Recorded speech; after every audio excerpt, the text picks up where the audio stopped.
Procrastination is a common enemy of productivity. It is an enemy that I am all too familiar with in my own life. And we've talked about procrastination a few times on this channel. There are a lot of reasons why we procrastinate. And I'm not talking about just occasionally delaying a project. I'm talking about chronic, habitual procrastination that we justify to ourselves on so many levels. But the truth is, procrastination is often fueled by something that I'm choosing to call magical thinking. It's a set of misconceptions and irrational beliefs about our work habits that we think are true. Understanding these misconceptions is the first step in overcoming procrastination. So let's dive into each of these magical scenarios and explore how we can combat them.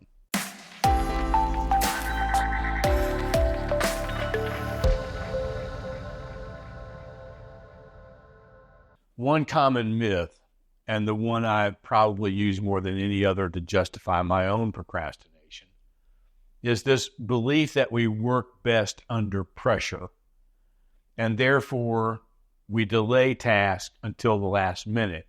We feel that's justified because that puts the pressure on us to do what we consider our best work.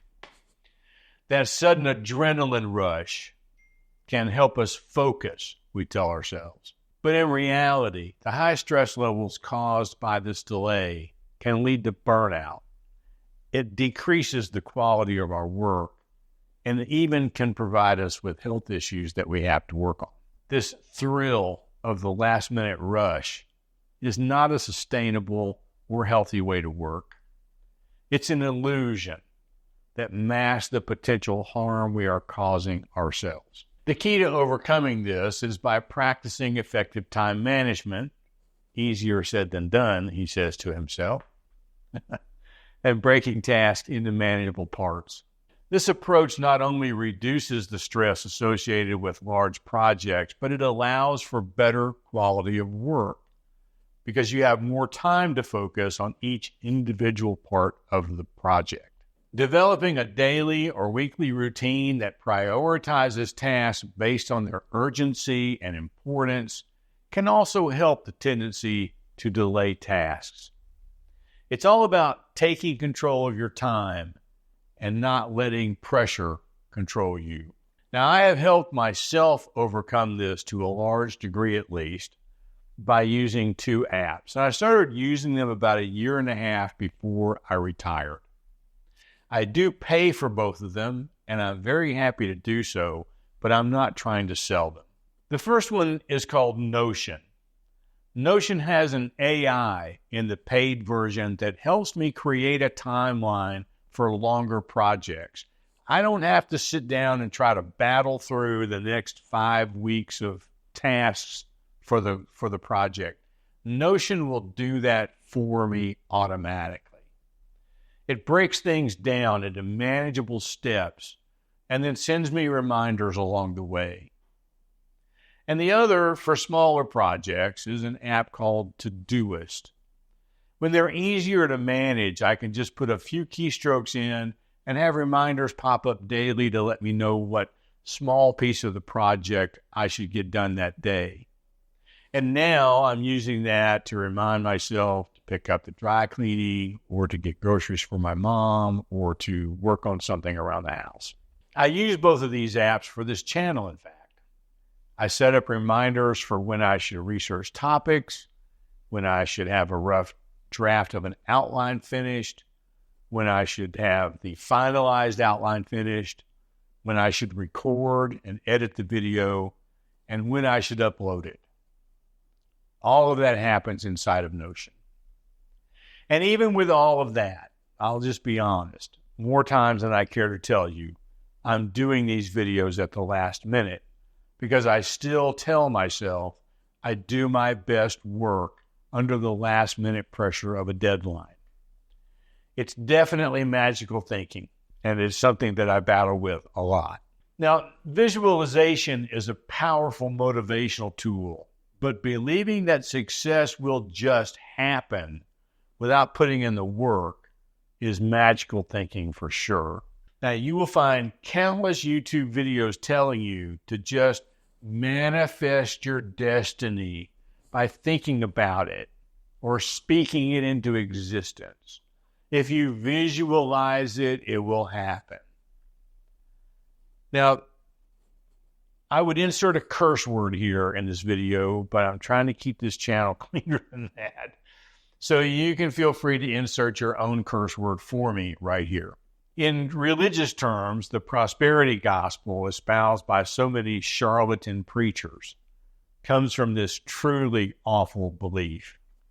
They prey on people with the idea that if they just believe something, it will happen. And of course, you should send them a little money along the way because that can't hurt either. To overcome this magical thinking, it's important to set realistic goals, make a step-by-step plan to achieve them, and then follow through. Setting specific, measurable, achievable, realistic, and time-bound goals, something we call SMART goals, can provide a clear path towards your desired outcome.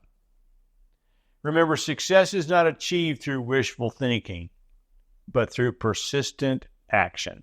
Now, procrastination often takes the form of waiting for the right mood or waiting for inspiration to strike before you begin working. This is another magical thinking pitfall that hits me hard. And this approach can lead to more time spent waiting than actually working. And that leads us right back around in a circle to the very first magical thinking of delaying until the last minute. The truth is that action often precedes motivation and not the other way around. If I just sit around waiting for the right mood to start working for videos for the 3 channels I'm running right now, posting dates will come and go with nothing for my viewers to see. And this is not to be confused with being overwhelmed with life to the point that your carefully stated plan gets pushed to the side because of a crisis you cannot control. Those things happen. No, it's not that.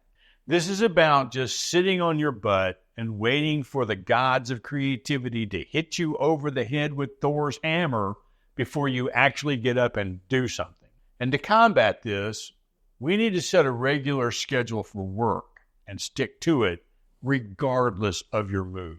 This might be challenging at first. It certainly is for me. But over time, your brain can associate this schedule with work, making it easier to get started. It's about building a habit, and habits, once formed, can significantly reduce the inertia of starting. Believing that if a task is meant to be done, fate will ensure it gets done is really a passive-aggressive approach to magical thinking that leads to procrastination. It's like waiting for the rain to water your plants. The truth is, tasks get done when we take responsibility for them and make a conscious effort to complete them. Sometimes you have to hook up the hose and turn on the water yourself if your plants are going to get watered. My mom is a perfect example of this. In her younger years, and I'm talking about her 70s and early 80s here, she was in the yard every day. She has massive flower beds that she watered and weeded and worked in every single day. She never waited for the possibility of rain to give her flowers water. Her flowers needed watering, and she watered them. And taking an active role in your task means planning and prioritizing and executing. Remember that destiny favors those who take action. So make a to-do list, set deadlines, and hold yourself accountable. Taking ownership of your task is the first step towards completion. The magical thinking that there's a perfect time to start or finish a task often leads to indefinite delays. It's like waiting for the perfect weather to go out for a run. or at least I've been told it's like that because I don't run. I don't even run into coffee shops. In reality, there's rarely a perfect time. Waiting for one only leads to wasted time and missed opportunities. Understand that it's better to start now and make adjustments along the way. Any progress, no matter how small, is still a step in the right direction. The perfect time to start, in its most simple terms, is now. Because the more you delay, the more you deny yourself the opportunity to make progress. Underestimating the time it takes to complete a task leads to poor planning and rushed work. It's like expecting to run a marathon without sufficient training, or climbing the over 500 steps to the top of St. Peter's Basilica without doing a little stair climbing in advance, or in my case, for November, getting to the top of the Duomo in Florence. Overcome this by being realistic about how long tasks take and planning accordingly. Allocate enough time for each task in your schedule. This not only helps manage your time effectively, but also reduces last-minute stress, and it improves the quality of your work. Giving yourself ample time to complete a project ensures that you can give it your best without the need to rush through it. If you struggle with this, I suggest looking back at the Notion and the Todoist apps I mentioned earlier. Thinking about doing a task is not the same as doing a task. It's like planning a diet, but never actually changing the way you eat. While planning is an important part of any project, it's crucial to allocate time for both planning and executing. A plan is only as good as the action that follows it. So don't let planning become a form of procrastination. Set aside specific time for planning, but also ensure you allocate enough time to carry out that plan. It's all about striking a balance between thinking and doing. As so many YouTubers have said before me, done is better than perfect. The magical thinking of ignoring a task won't make it go away. It just adds to your stress. It's crucial to face your task head on. Break them down into smaller parts if needed, but don't avoid them. Tackling projects promptly can save you from a lot of unnecessary anxiety. It also allows you to address any challenges earlier in the process, giving you ample time to find solutions. It's about being proactive rather than reactive. Believing that one failure means you're not cut out for the task is a misconception. And it's a form of magical thinking that hits me right between the eyes. It's like falling off a bicycle once and deciding that you're never going to ride again. Failure, and I know this, in the back of my mind I know this, failure is a part of the process. Every failed attempt is a learning opportunity that brings you closer to success. And part of this, I think, is fueled by something that we call imposter's syndrome. I struggle with that on this channel specifically. I try to talk about what I know, or I talk about what I'm doing, but there's always this nagging feeling in the back of my mind that because I am not a trained professional in these things, someone's going to find me out to be a fraud. It's a thought process that attacked me when I was in sales. It attacked me in marketing. It attacked me when I was teaching. It attacked me when I was preaching. And it attacked me when I was a high school administrator. It has been with me all of my life. There is this constant fear that I will be found out in some way.